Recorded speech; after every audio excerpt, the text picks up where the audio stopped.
Kahit umulan, hindi nagpaawat ang mga residente ng San Fernando, Camarines Sur para makasaya sa kapistahan ng kanilang bayan. Sabado ng gabi, maaging ginagsa ang venue ng Governor and Congressman's Night sa Rancho del Pilar.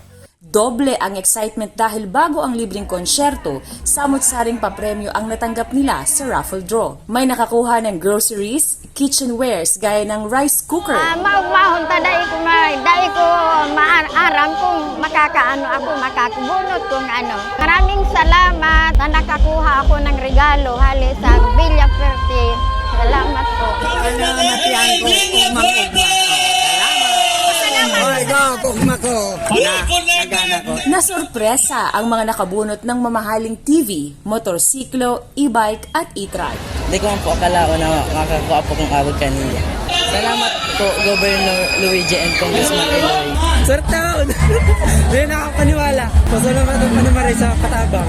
Kalpahaning na ginipon nila. Mas na-excite ang mga nagabang dahil sa paraffle na 10,000 hanggang 20,000 piso mula mismo kay Governor Luigi at 2nd District Congressman El Rey Villaferte. Number 47! Salamatan ng maray po. At tuloy na nga ang kasiyahan sa pagtugtog ng reggae band na Chocolate Factory ng kanilang mga hit songs at inabagang performance.